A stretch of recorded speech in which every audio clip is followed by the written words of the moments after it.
Ngayong araw mga day, pupunta tayo sa Municipality of Valencia for another racket. Magpe-perform na naman si Ma'am Ellie mga day for Sir Chito's 60th birthday celebration. It's a very simple birthday celebration together with family, friends, and mga kasama sa trabaho ni Sir Chito. So lunchtime ako magpe-perform mga day, sabi ni Madam. So pagdating ko doon mga day, nagbihis agad ako mga day, pinaburot ko na yung tutoy ko mga day, at pinakalkad ko na yung buhok ko mga day, at nag-outfit na ako ng pambabae mga day kasi it's a comedy show. So pagkatapos ko magbihis mga day, sinabihan ko si Madam na ready na talaga ako mag-perform. So pagpasok ko doon day sa venue, kumakain pa man yung mga bisita mga day. Sabi ko sa sarili ko, hindi naman magandang magyaw-yaw ako dito sa atubangan ba, mag-entertain sa kanila ng aking mga comedy spiel habang kumakain sila. Parang hindi effective kasi hindi sila makikinig sa akin kasi focus sila sa kain ng kain mga day. So ang ginawa ko mga day, kumanta muna ako ng 2 kanta mga day. Mayroong banda naman at may kudigo naman doon sa kilid ng laptop ni Sir. Kaya madali lang sa akin mga day magkanta, kaya parang nagbijuki-bijuki lang ako mga day.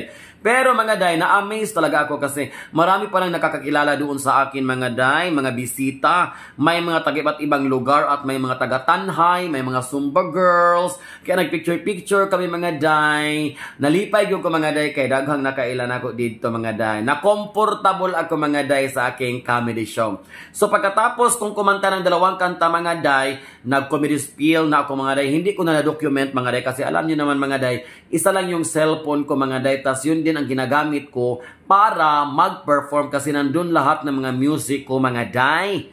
So wala talaga makadocument sa akin. Wala din akong kasama mga day na mag-video sa akin. I'm all alone every time pupunta ako sa aking racket. Kaya marami ang nagtatanong, Ma'am Ellie, wala ka talagang video sa iyong performance. Hindi ko talaga ma-videohan yung sarili ko mga day kasi ako lang naman. So pagkatapos ng aking performance na 1 hour and 30 minutes, ayun na mga day, nagpatuloy ang banda mga day.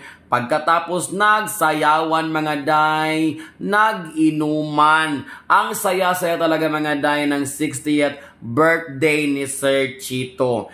Pagkatapos mga day, umuwi na yung mga bisita ako mga day, nagpabilin ako sa venue mga day kasi may alas 6 pa ako na racket. Alumni homecoming sa Valencia National High School. Kaya kill the time ako doon mga day. Nagkantahan kami, kumanta ako ulit mga day. Pagkatapos, yung mga bisitang taga-Tanhay kasi hindi pa sila uuwi mga day, nagtiwas kami doon, nag-ballroom kami mga day. Nag-chat-chat kami ni Madam at nag-drama-drama and everything to make everybody happy.